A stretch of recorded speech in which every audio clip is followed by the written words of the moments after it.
You're listening to the Third Watch Update. It's really, really important we talk about some things. It's February 9th, 2017. I don't know for sure, but I watch a lot of channels on the Nubaru, the effect that's occurring right now in the Antarctic. Um, the temperature's about to increase about 6 degrees in 72 hours.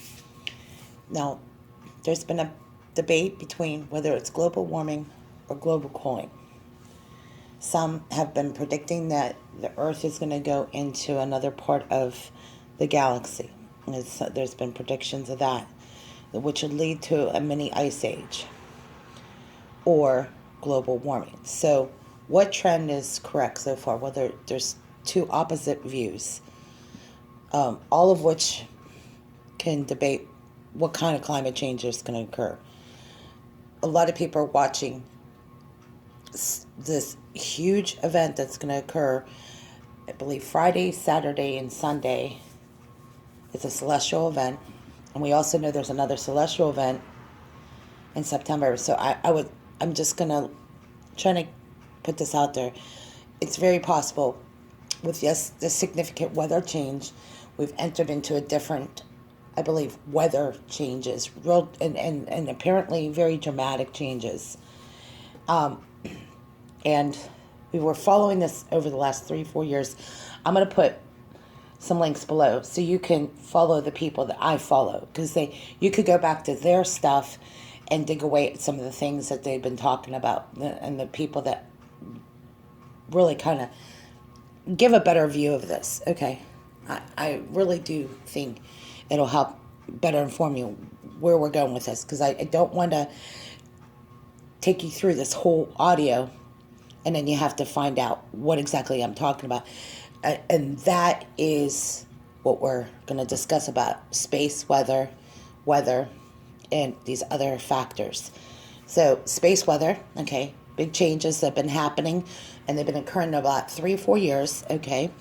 And those changes are real because it's changed the atmospheric compression, which would make the air quality different and even travel in the air, questionable. Like, why are these atmospheric changes affect flying? Okay, well, instrument readings, and they often talk about how when you're flying into a certain area, especially depending on how fast you're flying, the sonic boom, like it usually goes through like this, I want to say fighter jets. We did an actual video demonstration about when pilots fly and they cut the air a certain way that they hit like an energy field. That's the kind of stuff we're talking about. Stuff that I'm not very familiar with, of course. But let me just give you the best, maybe my best here on this one.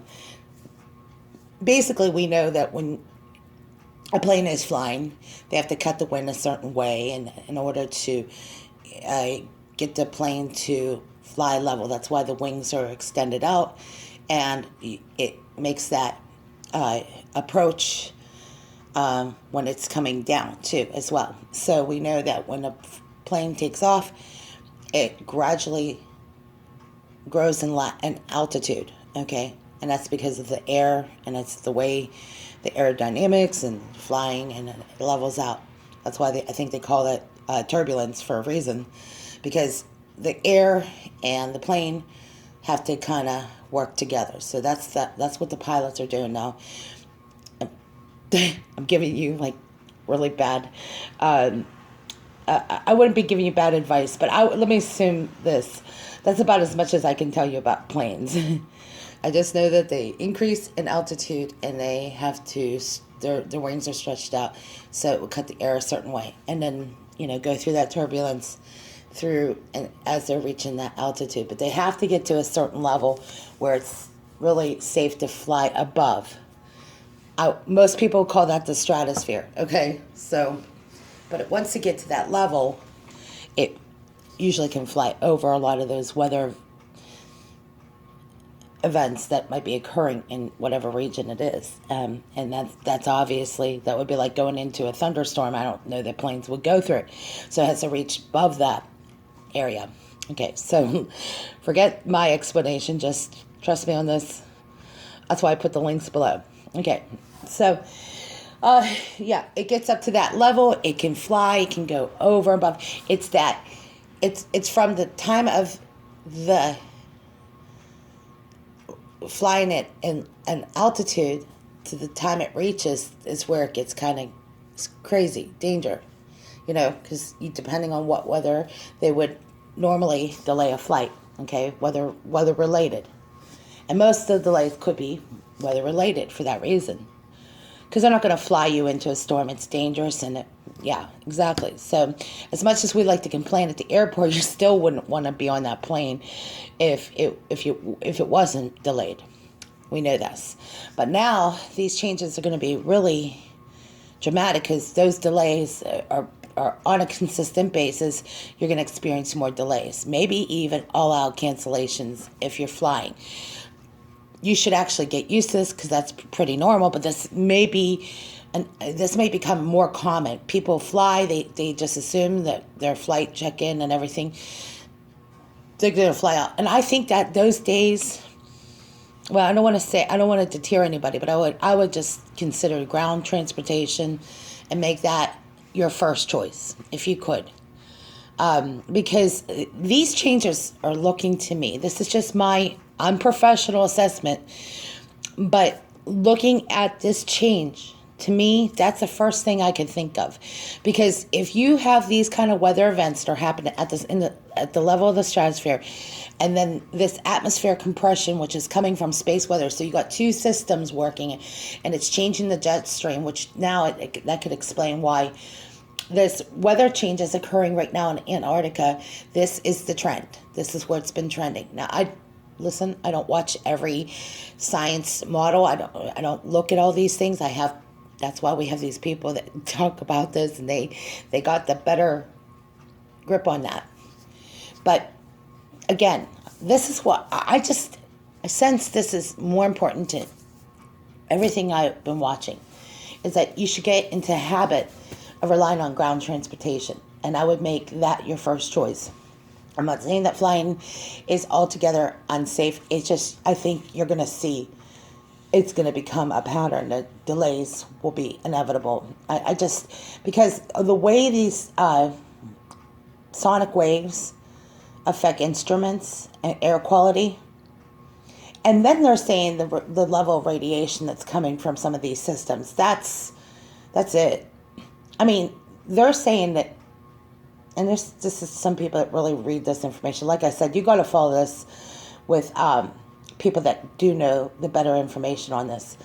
But in that one report that I was listening to, it's 80% likelihood of more radiation exposure. And that's because the changes in the atmosphere are so surreal. And they could call it climate change, it could call it something, but it's changing. And it's changing on both ends. It's the space weather is what's really changing this. This is really what is affecting the Earth's weather, is space weather. And that's why we decided to try to better understand this topic. And I'm doing a horrible job at this, by the way. But I'm doing the best I can to give you a better idea that these changes are surreal. And all I can tell you is that they could call it climate change, but I think it's something bigger.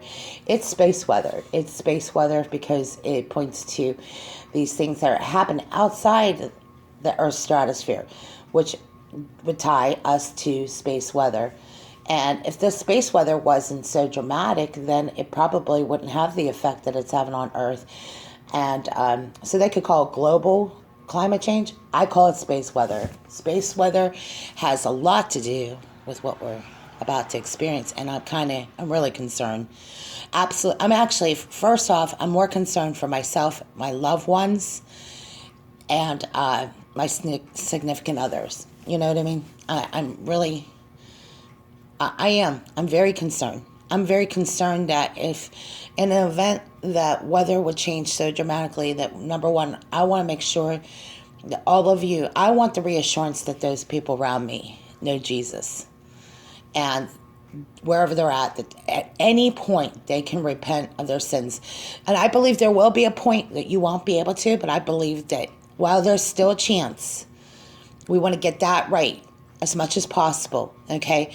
Now, there's a lot of people that are affected by condemnation. I'm going to tell you, you just keep repenting. That's it. I mean, if you're caught up in something, I don't care how long, it's very hard. It's very hard to call ourselves a Christian and be caught up in sin. I mean, sin is what separates us. It's not that Jesus doesn't love us. It's the sin itself. And the devil has tricked us into believing that once you sin, you're condemned. I mean, you could keep sinning. You got to keep repenting. That's the bottom line. As long as you have that understanding, Jesus is not here to condemn us. And we're going to get caught up in stuff. I understand. I'm well aware of that. Okay. My concern is the further we get away from God, the further we get away from the Lord, the more concern I have. So I think I was just so amazed by some of the witness of Jesus Christ, because to be in his presence would be unbelievable. Great, powerful, incredible.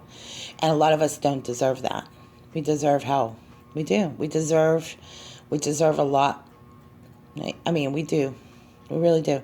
And it's because some of us are children, we've grown to become more disobedient.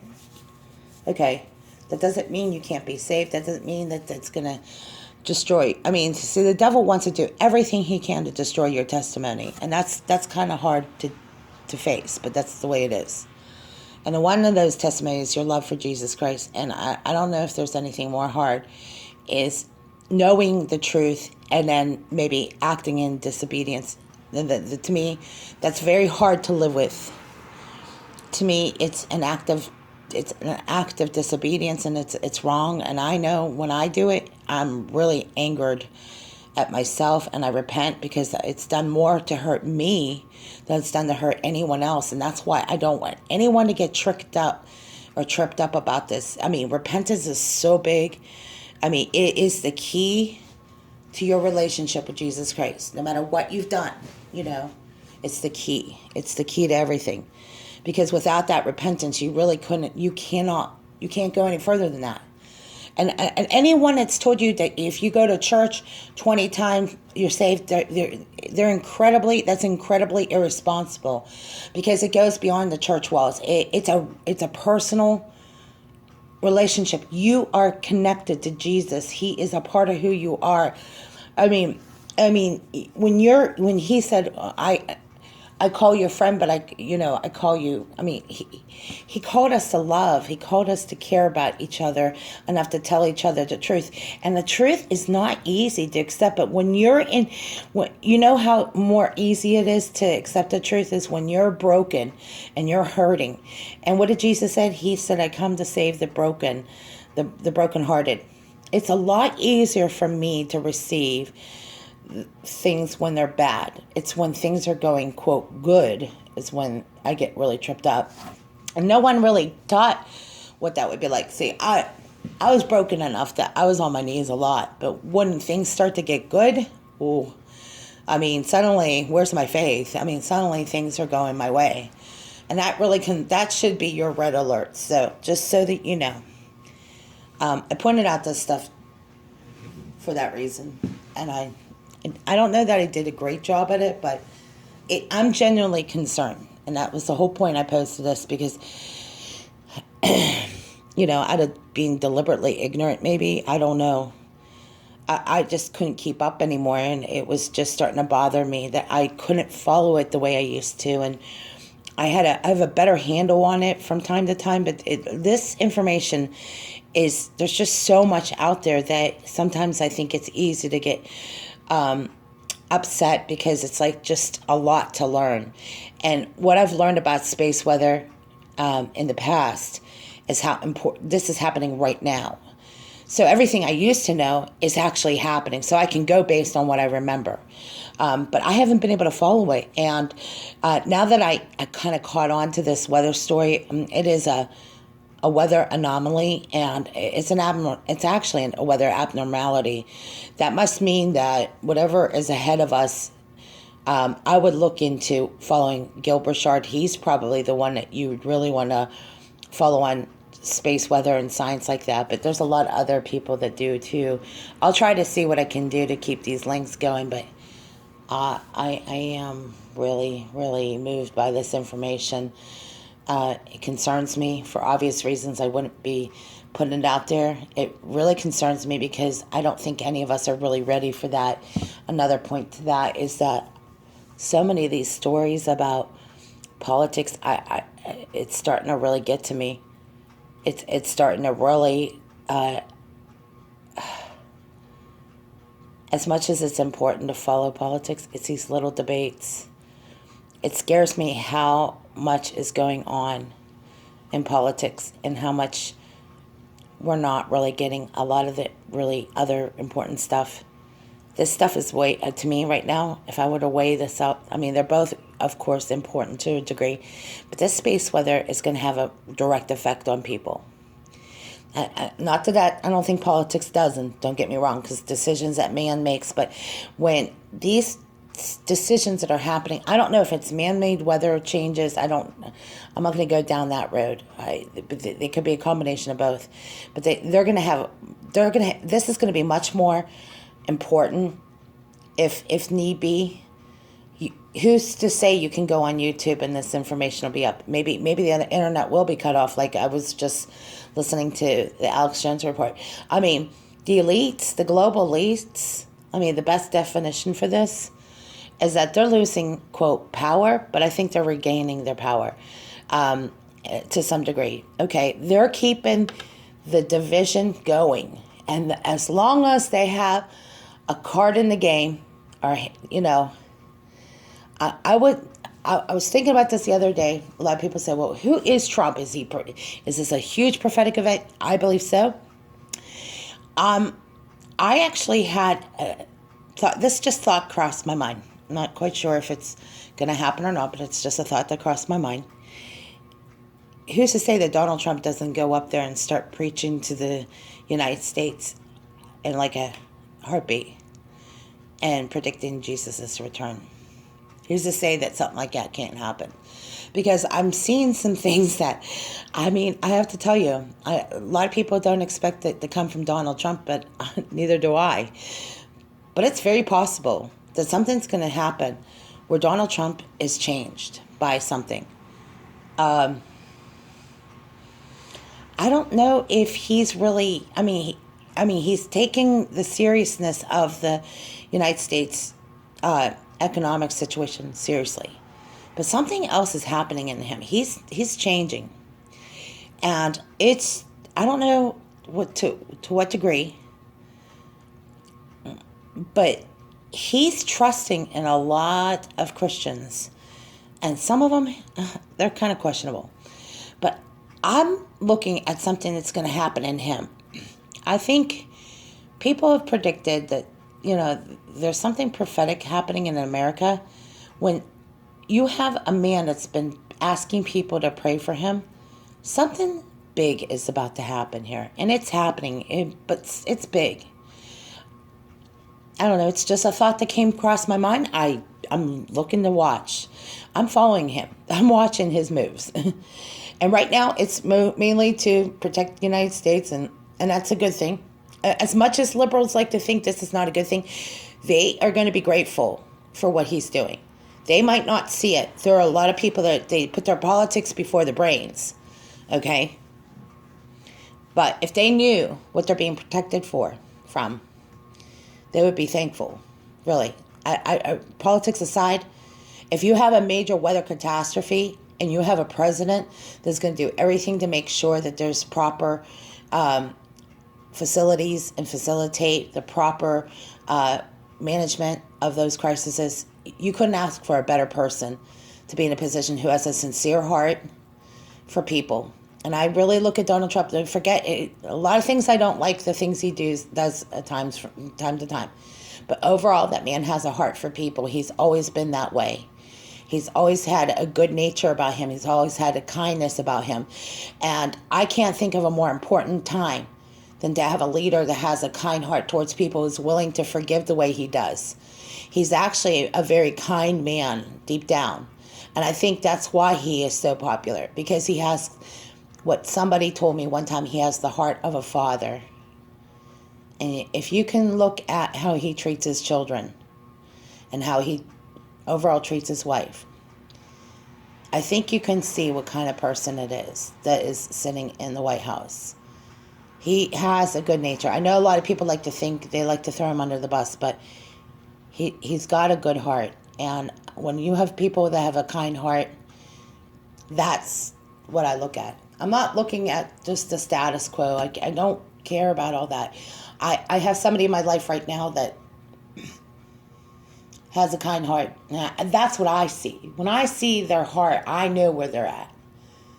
And they're genuine. They're genuine. So that's my take on it. I mean, I'm pretty genuine. I really wish I could do a lot more to change things. But I don't know that we're going to change the world. I don't know if this post will change anything. It'll just maybe remind me I need to study. So I'm going to put all the other information there to fill in the gaps, and you might need a lot more to decipher from. I apologize if this report is a little backward, but I just wanted to kind of throw it out there because I have followed it in the past, not that I have recently. But when I saw that story, I thought, I got to say something. I don't know what I'm saying, but from time to time, I'm usually just let it go, and I'll go with a raw report, and I did. And I have a pretty good idea what's going on. I'm just not wording it correctly. So I just think it's that important that we talk about more about topics on weather, whether they call it global climate change or whether they call it space weather. I call it space weather changes that really have a direct effect on everybody, how you fly, how you commute, how you just overall, your overall quality of life. So just watch these things. It's too important. I would really rely on ground transportation. Make that a habit. If you want to go a step further and study more on these topics, like I said, follow some of these links below, because there's a bunny trail of information. You have to be able to sort out what you think is, at least keep you on the right page, And I think the people that I've been following, they've been overall very accurate in their reports. Thank you for listening.